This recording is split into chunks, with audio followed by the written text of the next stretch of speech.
I think the first thing you have to realize as any kind of person who's faced with adversity is that you are not an all-powerful being and you can't control everything.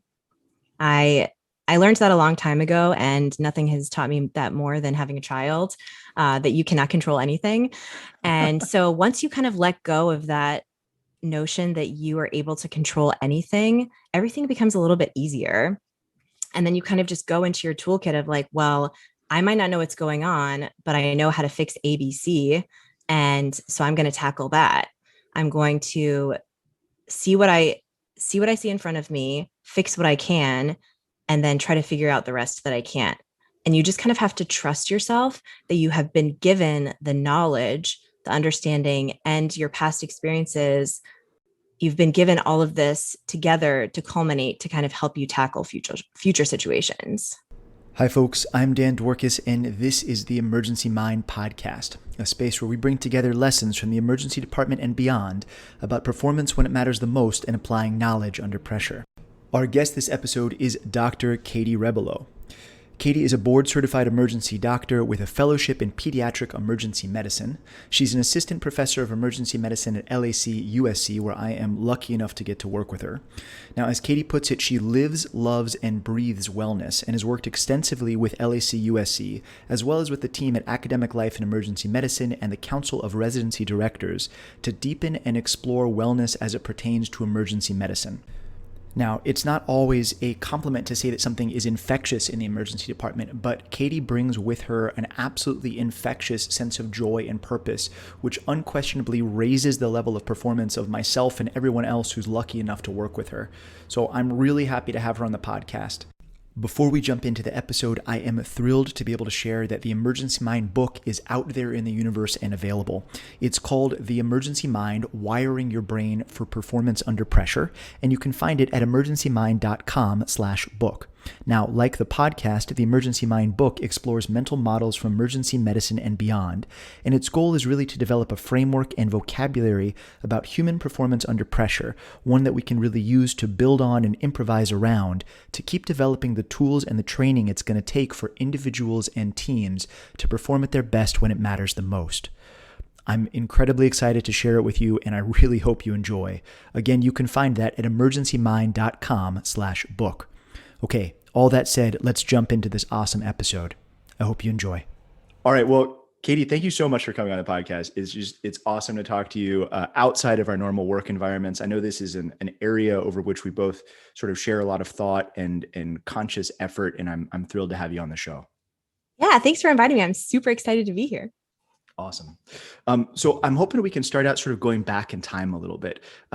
One of the things we've sort of found from doing a bunch of these conversations is that the arc between how people start and where they are now in terms of performance under pressure is such an interesting component of it. So what was young you like? Like if you send yourself back in time, like what were some of the first times that you interacted with really stressful situations, and what was it like doing that? Oh man, I have had a lot of micro trauma in my life. I feel like I have dealt with a lot of, I don't know, drama, but I think everybody comes from drama, which is interesting because I remember the very specific moment that I decided that wellness needed to be a priority in medicine. And when I was a kid, I had two specific people in my life who attempted suicide. One of those people was successful and the other was not, thankfully. And through that, when I was an intern in New York City, working in Brooklyn, there were two other interns in the city who were in different fields. They weren't in emergency medicine, but they were interns nonetheless, and they had committed suicide. And nobody in my program was talking about it. And this was like in September, like, welcome to resident life. Now you've had two of your colleagues commit suicide. And I was really struck by the lack of transparency and discussion that was not happening at the resident level, at the institutional level, at a societal level of why are so many doctors killing themselves, especially young trainees. I mean, you've just dedicated yourself 4 years of your life to medicine, and now you've finally gotten into the field that you want to work in, and something has gone wrong, and some communication has broken down to make you take this drastic step. And it really, really bothered me. Luckily, I had a medical education fellow who I had become really close with in just the few first months of my resident training. And we kind of connected on this and we were like, we really should do something about this. And so from there, with my residency office support, I started a wellness committee, kind of just to talk about difficult issues. I will say that in the beginning, wellness was not really a thing. This was back in 2017. People had maybe started like murmuring and whispering about, what is wellness? Why are doctors so unhappy? But it wasn't the big thing that it is today. And we started this committee, and truth be told, the first year was like a lot of social activities, like let's go do yoga. We didn't have yoga with goats back then, but it was just regular yoga. But let's go do yoga, or let's go running, or let's go out to eat, or let's go have a happy hour. Just kind of let's engage outside the hospital in a non-clinical environment and connect with each other on like a human level. And it worked really well. And then I got into my recess year and I just felt kind of overwhelmed by patient pathology. And I felt like I didn't have like enough tools in my toolbox to deal with the stress in front of me. Like I felt like my medical knowledge was sufficient and I could understand like how to treat CHF, but I didn't know how to deal with the look of air hunger that somebody has when they're staring you in the face and they can't breathe and you're throwing them on BiPAP and they can't even talk to you. How do you deal with that? Nobody taught me how to deal with that. And it was very overwhelming. And I'm a very emotional person. I'm a Pisces. And because of that, I felt like so many times in the beginning of my recess year, I was overwhelmed by emotions so much so that I couldn't think clearly about like the pathophysiology of medicine and how to treat patients. And it was almost crippling. And that was kind of the turning point in my journey with wellness, to where I was like, I need more than yoga without goats and happy hours to really build up my own wellness and create resiliency in myself if I want to do this forever, because I take on way too much emotion from patients and I can't let that affect my ability to take care of them. Wow, what a powerful way to say that about the link between sort of what you're feeling and seeing and reflecting from your patient's emotional state and your ability to actually provide care like that. And I mean, can we push on that a little bit? Like when you were in the moment treating that patient, were you aware of how your mind and body were sort of working around that? Or was this more like, I don't know, I feel like I'm sort of flailing a little bit and then I go home and I think about it and I see, geez, I really had a hard time with their air hunger. What do I do about that tomorrow? It had to happen multiple times. So it was almost like in the moment, how like in movies, when like two people meet and like they all of a sudden fall in love and then like everything around them swirls into nothingness. It was kind of like that. I had so many moments where I had this like deep connection with somebody's gaze and everything swirled around me and I couldn't focus on anything else except for this person's emotional feeling about what was happening to them in this moment. And it's the worst day of their life. Like people don't come to the ER most of the time because they just want to hang out with you. They come because it's literally the worst day of their life and they're looking to you to help them. And I always had to be like pulled from that swirling moment by an attending who was like, Katie, what do you want to do? And I was like, okay. And then I could treat it, but it was like I had to be yanked from that, I don't know, ethereal, metaphysical swirling to realize that I like had to do something and get a hold of my emotions to really be able to like treat patients. And it's so interesting that you're describing it that way, because that feeling of it's not freezing, because it's not fear, which is also something that people feel at the beginning when they're doing resuscitations, right? That moment of, I don't know how to do this. But you're describing something that is different and off of that, and also equally powerful of I'm going to call it a gravitational pull almost, which is that you feel sort of sucked into their life and their moment in there. But it happens functionally at the same time. You're describing it at the beginning of the case. Did you feel like you would get pulled by that at multiple times during it? Or once you got out of that first piece, were you, smooth sailing sort of the Yeah, rest I of the think way? so. I think so. Once I like kind of broke that connection and realized that I had to focus on like the pathology of the patient and stabilize that, Mm-hmm. and then I could focus on the emotional component of the clinical care that I was trying to provide, then I felt like it was fine. But this happened to me many times before I realized I need more tools to figure out how to deal with these emotions because this is not sustainable. Mm. And what was that like? That moment of realization where, and feel free to also put it in terms of movie scenes if you feel like, but that moment of being like, wow, this is a thing, and I need to actually study this thing, and I need tools for this thing, because I imagine, and I felt this way similarly in other parts of my own arc developing as a emergency provider and emergency human. I like that, emergency human. I'm going to keep that for later. But that moment when you sort of lift your head up and you go, geez, I don't have a good mental model for how this works. I need to start looking around for it. But what was that like? What were those first couple moments of realization like? Um, Scary and exciting at the same time because I've always been a person who likes to be prepared. I was that annoying person in med school who asked a million questions and then went home and studied all my notes and then came back the next day and asked more questions because I always felt, despite the fact that I was never a Girl Scout, I always felt that being prepared was like the best way to face any situation. So I felt like if I had a toolbox full of coping skills and strategies and interventions that I could handle any situation. And so that was what kind of scared me, is that I did not have those tools, but it was exciting because I knew that I had been able to do that in the past and fill my toolbox. And so I kind of went on a mission to be like, I'm going to not only make tools for myself, but I'm going to enable all of my co-residents to not ever have this feeling. Amazing. What did that look like? Where did you look? What did you study? What sort of caught your eye from that? And did you have any So mentors that really stood out to you in that? yes, I had a lovely mentor. Her name is Arlene. She's currently a PD in New York. She's fabulous. But she was actually kind of also just starting to get her feet wet in the wellness realm because, like I said, it wasn't really a big thing back then. And, I was just talking to her one day and I was like, you know what? I think I need to kind of go away from the fluffiness of wellness and go more towards the formalized nature of wellness. Like, what does wellness mean? And like, what are the realms of wellness and what are different components of wellness? And how can I educate residents, faculty members, staff members on those different components and give them strategies to tackle those different areas? And at the end of the day, I really was just trying to decrease burnout because I had been doing a lot of research on why physicians committed suicide. And physicians have like the rate of suicide for physicians is like double the normal society.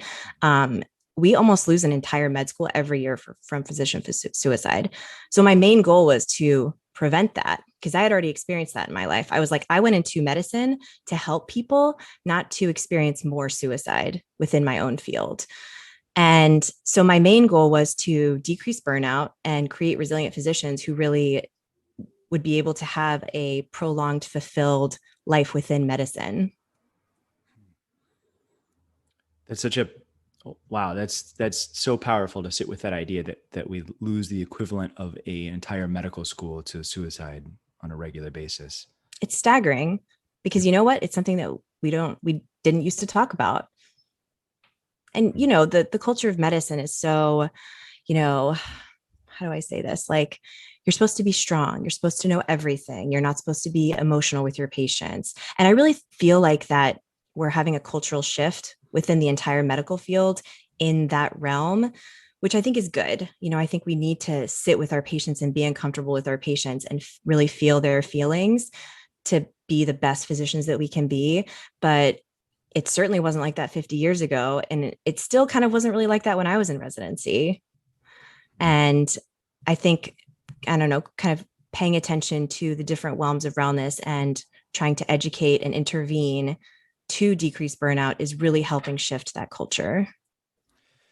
So let's maybe jump into that. So what do you see as the realms of wellness? Like, what is wellness? What is wellness? What an excellent question you asked, Dan. So I will say wellness means something different to everyone, but the basic idea is that it's this lifelong process of becoming aware of, taking responsibility for, and making changes to things that affect your well-being. It's a constant dynamic process. It happens all the time, every day, all day. You are not the same person you were yesterday because you had experiences that changed your dynamic self. And wellness basically focuses on 8, I guess you would call it realms: physical, emotional, spiritual, financial, social, environmental. Of course, I'm forgetting the last one. But the whole idea is that you want to balance these realms of wellness, and you want to pay attention to things that are negatively affecting those areas of your life to be able to achieve your maximum potential in life. So, for example, if I'm an amazing physician and an amazing mom, but my finances suck, then that's going to negatively affect my well-being. And I'm going to keep thinking about, well, maybe I should work more and spend less time with my kid. Well, then that's going to affect that realm. So it's really about striking this balance between all the areas of your life to where you feel um, kind of balanced. And as I recall, there's a visual model for this, which is like these interconnected ring sort of things, right? Yes. Okay. And first off, just as sort of a sidebar for folks listening to this, like this is not something that you're taught really in medical school, or at least that I wasn't. And it's barely something we covered in residency in any sort of shape or form, right? There'd be a little bit of like, oh yeah, like you have to have enough money to pay your rent. Like, great, that's our finance talk. Like, bloop. Yes. And then now you're sort of talking a little bit more about emotional well-being and sort of recovery from stress, but not done in sort of a systematic way. And I think that something to sort of reinterpret what you said earlier, like wellness is a hard skill. It's sometimes relegated as like this soft skill, like, oh, you're just going to sort of learn how to be well and sort of go about your business. But not hard as in difficult, but hard as in like one of the crucially important sort of like technical things that we do. And one of the last guests that we had on is Eric Antonsen, who talks a lot about the idea when he works with NASA about like the human system as an operating system, right? Just like the propulsion system is a system and the life support system is a system, but the human system is its own thing that requires maintenance and care and sort of training and stress. And it strikes me that that's very similar to what you're saying with this. Am I reading that It's right? exactly similar. It's like, imagine yourself as like having structural integrity. So it's almost like if you're a plane, if all your components aren't working, you are going to crash. So you really need to find a fine balance between all of your systems to be able to have the structural integrity to take off and stay in the air and keep everyone around you safe. So how do you test that, right? Like pilots and planes, of which I know very little, have like, a bunch of instruments and there's some lights that turn on green and red. I have no idea what they measure, but somehow they measure the structural integrity or the function of the plane or the engine or something. Like what's our equivalent of that? Yeah, so this is a really fascinating, burgeoning area of research that is ongoing right now that I'm participating in a few different ways. But there are a few measurement tools that we have that can measure burnout, the Maslik burnout inventory, which is a very well externally validated tool to measure 3 different components of burnout. We have the Jefferson Empathy Scale, which can measure how empathetic you are with patients, which should in turn increase your well-being and contribute to wellness. And then we have the Connor-Davidson Resilience Scale, which measures resilience. And those are really the only externally validated tools that we have to kind of measure these ambiguous areas of wellness. So there is kind of a paucity of literature out there supporting how we study this, which is why wellness is such an ambiguous thing. But I do think that there are very defined areas within wellness that affect us as physicians that we can educate on and give tools to physicians to kind of combat those different areas. So if I can expand, for example, like compassion fatigue. I didn't really know what compassion fatigue was until I experienced it. And that was kind of sad because I was like a second year and I was like, how did I get all the way through med school and 1.5 years of residency and not even realize what compassion fatigue was when I'm supposed to be in a compassionate, empathetic field? And when I experienced it, I was like, okay, I need everybody to know about this. I want to teach the world and like give people tools to not ever experience this again. And so it's things like that I kind of experienced and was like, I need to give residents tools to kind of deal with this. So there's this there's this ethos underneath that of never wasting the suffering that you or your patients go through, which is something that we talk about a lot on the podcast, and in the book as well. That, this idea that like you're exposed to the suffering and you have to leverage it in order to keep yourself sane and to keep building for the next patient that comes in. So let's press on that a little bit. So let's say, so I'm an ER doctor who's interested in wellness and sort of thinking my way through this system a little bit. And you're naming some of these tools. When do I use them? When do I use them myself? Do I use them at the end of a shift? Do I fill out forms and sort of like reflect on my score over time? Like functionally, how do I use these tools to sort of look at the structural integrity of my hull and the strength of my engine, or whatever the right metaphor is for that? Sure. Well, I think one of the major tools is arming yourself with knowledge, because you're not always going to have the experience, right? To create a more resilient physician, you need to give them the education and knowledge before they experience it, so that when they encounter it, they know how to deal with it.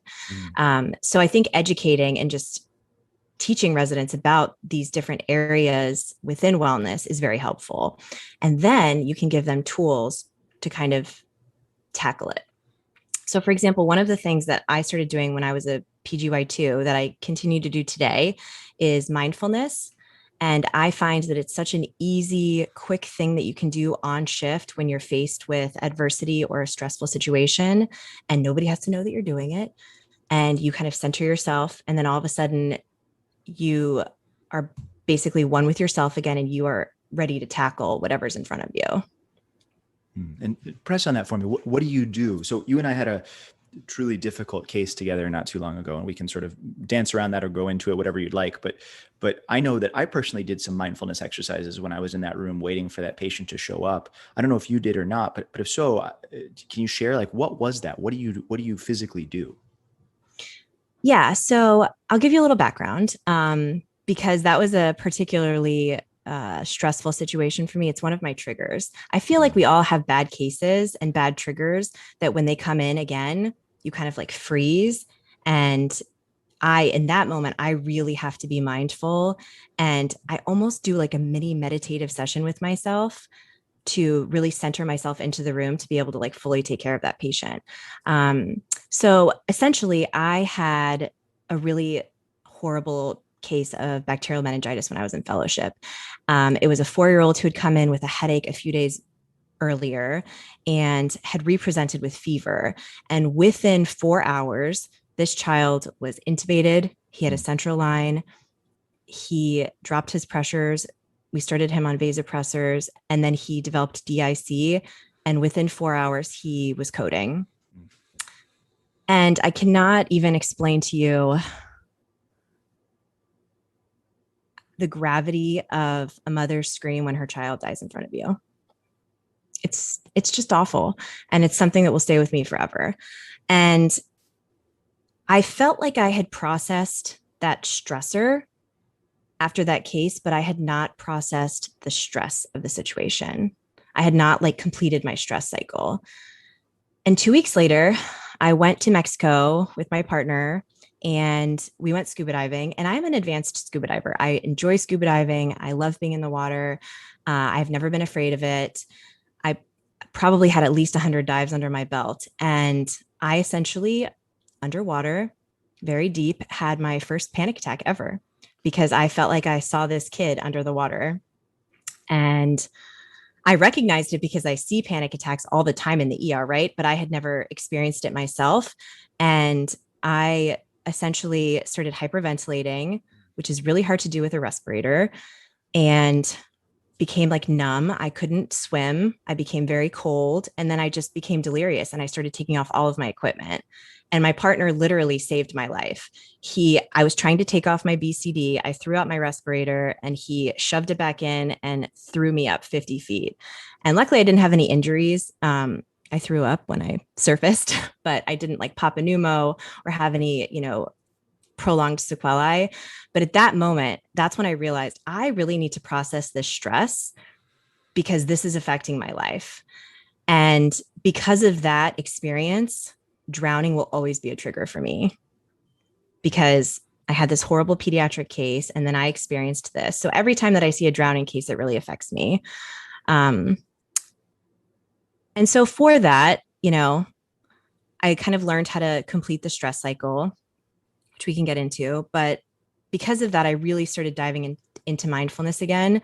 And because that's a trigger for me, every time I have a case like that, luckily we get a little bit of warning, at least 5 minutes. And I just sit with myself quietly and I take deep breaths and I really focus on the moment, on being present in the moment. And I'm non-judgmental with myself. I'm like patient and trusting of myself. And I try to be gratuitous with myself. And then I feel like my mind is clear and I can attack the situation in front of me. Katie, thank you for sharing that. That's so powerful, and I can't imagine what that moment or moments felt like. I think a lot of us carry some version of that story as we go through our arc as emergency people. We carry some version of that, whatever that thing is for us, and the sort of bravery and intention about proactively stepping forward to try to figure that out for yourself is amazing. Thank you. Well, I mean, I had to. Yeah. You have to. That's the only way you grow is by being vulnerable and putting yourself out there and getting help. Yes, and that's such a sometimes hard thing to do, because especially when you're in the middle of feeling that and you're feeling that residue of your cases and you're trying to figure out how to connect that to folks that are civilians, as opposed to sort of what we are, it can be really tempting to just like to push away from you and not think about it and not try to process it and not try to move forward with it. So I think you're right that like at some level, what other choice do you have, right? You sort of evolve or die, to put it kind of bluntly. But that doesn't make it necessarily easy or friendly or accessible in a lot of ways. Um, and But it's interesting though, because I feel like part of the human experience is that everybody experiences stress. Like everyone listening to this podcast might not have seen a horrible thing happen in front of them, but they might have been through an ugly divorce. They might have lost a child. They might have lost a pet or lost a job or had some sense of loss or, you know, tragedy or struggle in their life. And that's kind of what connects us all to each other is struggle. And so finding that connectedness in common humanity and recognizing and embracing that human suffering exists everywhere makes you feel like you're not alone. And that rejection of isolation is part of the reason that we stay together and that we survive. yeah, absolutely. And it's also part of the deep joy of our job is to try to step into places where there is suffering and to connect human to human with other people in the middle of it and try to make it better. I mean, that's at an incredibly fundamental level what medicine is and what emergency medicine is to stand there in the middle of the storm of suffering and to try to make it slightly better around you. Yeah. I completely agree with you. That's like humanity back to like, sitting around a fire in the dark kind of level of humanity. Yes. Absolutely. So maybe this is a good time actually to bridge back to something that you said a little bit earlier on, which is that you sort of envisioned yourself as this mental model of somebody who has like this toolkit full of all these tools, and they're tools that you prepared for a certain situation, you sort of practiced on and you worked on. And I'm really interested in how your understanding of those tools function when you're put up against these incredibly hard, stressful life and death kind of situations.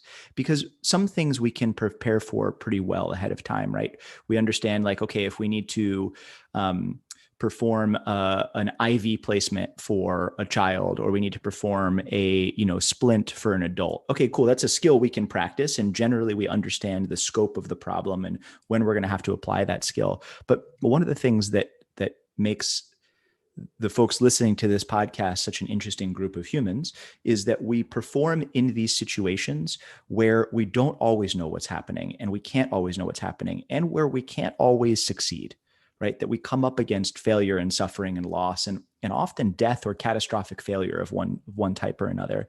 So how do you see those tools interfacing with this sort of immovable object on the other side? And how have you sort of prepared for that kind of thing? So That's a really interesting question that I don't know if I've ever really thought about this, but I think at the very core of it, I think the first thing you have to realize as any kind of person who's faced with adversity is that you are not an all powerful being and you can't control everything.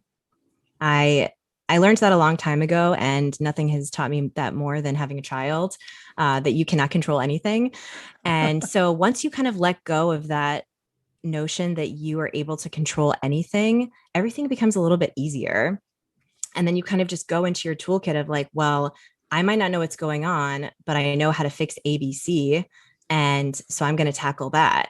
I'm going to see what I see in front of me, fix what I can, and then try to figure out the rest that I can't. And you just kind of have to trust yourself that you have been given the knowledge, the understanding, and your past experiences. You've been given all of this together to culminate to kind of help you tackle future situations. I'm struck because I hear that by a gentleman that was on the podcast pretty early on, maybe episode 10 or something, Brett Whitman, who's uh, free diver and a big wave surfer, and was talking about sort of like what it was like to start planning to surf these really big waves where you might be underwater for sort of several minutes at a time if you miss the surface of the wave. And he said something similar, which is essentially like, I can't control the wave and I can't control exactly what happens when I interface with the power of this piece of nature in the world around me. But I know on average that people can be pinned under for, let's call it 2 minutes. So what I'm going to do is train my breath holding to make it to 3 minutes. I'm going to overtrain everything I can and then let go of everything I can't control. And I think that there's a lot of strength and flexibility in sort of that approach to this kind of idea. Yeah, that's very interesting.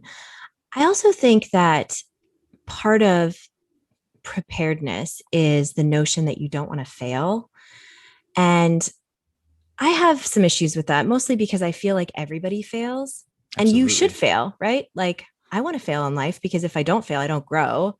And I couldn't be this, ravishing doctor in front of you who tries to do the best job she can. But I really think there's this notion of like failing up is so Mhm. interesting because it's not about the failure. It's not about the mistakes that you make in any area of your life. It's what you do with that mistake and how you grow from it. So, like from this gentleman's like preparedness for being underwater for 2 minutes, I think that's a great idea. Hopefully nothing bad happens. But if for some reason he during his training he had to come up after a minute and a half and wasn't able to do the 2 minutes, he shouldn't see that as a failure. He should see that as a challenge to do better in the future and room for growth. Absolutely. Yeah, you're entirely right. And I think that exposing ourselves to realms where we fail repeatedly and push ourselves and sort of sit with that um, is incredibly important because, like you said, we don't control everything. And it's incredibly true in the middle of a resuscitation or a trauma or anything else. There's so much that we don't control. And specifically, we don't control necessarily the outcome of what happens, right? We sometimes the die is just cast and all you're doing is the best you can for this person. And if you link your sense of self to a thing that is outside of you that you cannot control, you're essentially outsourcing your sense of self to something that has no relationship to you whatsoever, and that is an inherently fragile state of being that isn't going to be resilient, it isn't going to last, and it's going to crumble over time. um, it's also a pretty natural thing to do, especially as you're starting, if you don't have alternative models that support for you this idea of like, well, what is a successful human? What does that look like to be strong and flexible and resilient, and to not think like that? And what are role models that help you do that? And I think that's a really important piece of it, for those of us that are slightly farther along in sort of doing teaching as well, which is, how do we model this? How do we model this for the people around us to create these alternate pathways so that the next generation of people coming up and the one after that are sitting here having a much more informed, better conversation than you and I are capable of having based on our sort of limited scope. Although I agree with you, quite handsome and ravishing. Yes. Well, I think it's a lot about just being the example you want to like be the change you want to be in the world, right? You want to lead by example. So for me, if I want my residents to keep their cool and not lose their patience, then I certainly cannot do that on a shift. If I want my residents to be empathetic and compassionate and really sit with the patient and listen to them, or, take their social situation into account, then I also have to do that. And it's not about, just spewing all this advice at residents. It's really just about showing them through example. And that's what my mentors and my attendings did when I was a resident, and that's just what I'm trying to do for my residents. And I want to ask a slightly different version of that question, because this is something I've been trying to think about a lot lately, is sort of lateral support structures, not just looking for mentors or teaching folks who are coming up with you as well, but sort of lateral support structures. So last night, we worked a shift that sort of overlapped, right? So I took sign out from you, and you were leaving and I was starting, and we had, as per usual, like an awesome time talking for a few minutes about how life is as we switched.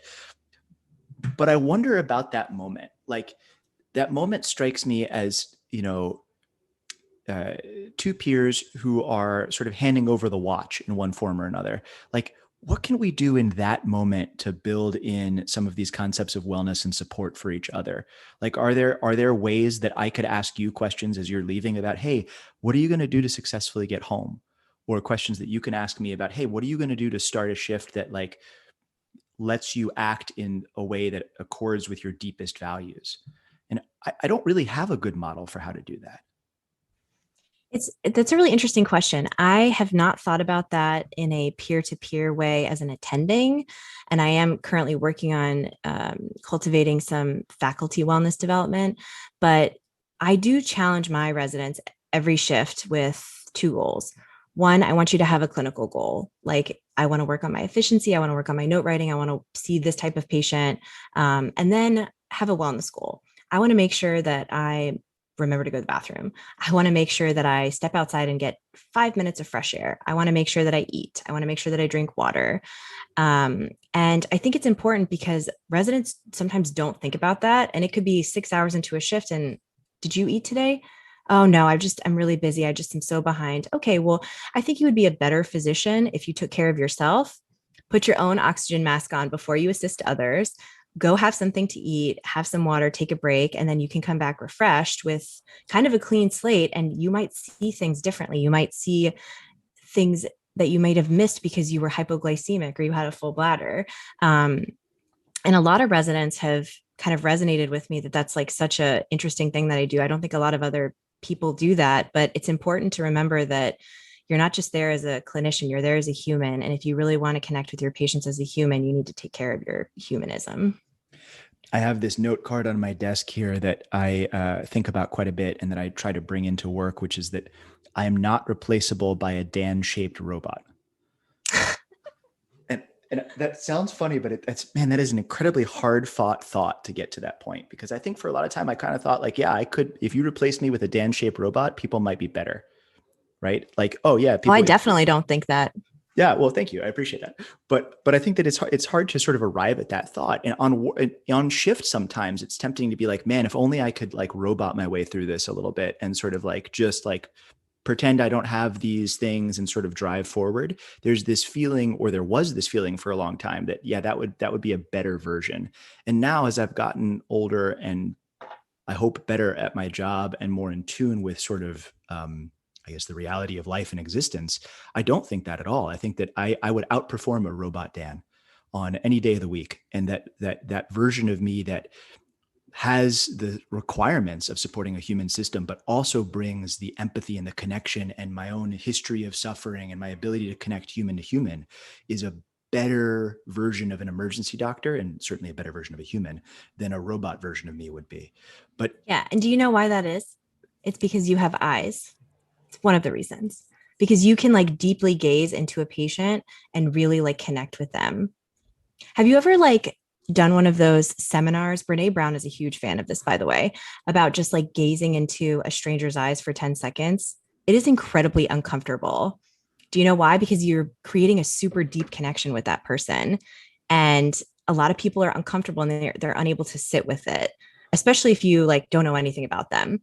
But that's like what we do on a daily basis with multiple patients every day, is we gaze at them and they tell us their life story and they trust us And that's where the human connection comes from. And that's why you could never be replaced by a robot, because they're not going to be able to do that. And they're not going to be able to share that commonness of humanity with a patient. I love that. I love that. I also think next time we sign out to each other, we're going to do that. Let's do a 10-second. Just not explain any of the context to any of the Gaze other doctors challenge. Working with us, and just go for it in the middle of it. It's like a staring contest. That's amazing. That's amazing. Yeah, I just, this idea fascinates me so much of like, how can we ask for and share support at a peer-to-peer level across what we're doing? Because in a lot of places where you work, in places where I've worked, you don't have residents, you don't have people around you, you don't have mentors necessarily. You're sort of coming in and you have your team of nurses and APPs and techs and EMTs and everybody, and that's your family for that moment. And I think that asking for and receiving support laterally like that is such a huge skill. And it implies or I guess implicit in that is this idea that you are an imperfect, evolving human, and that there is strength and grace and purpose in that, and that owning that imperfection, that wabi-sabi nature of yourself, the human Dan, not robot Dan kind of version, is such a source of strength and ability, and also in some ways like a radically vulnerable act to say that out loud as the leader of a team. You're essentially identifying one of the main strategies to foster and develop resiliency, which is creating community, right?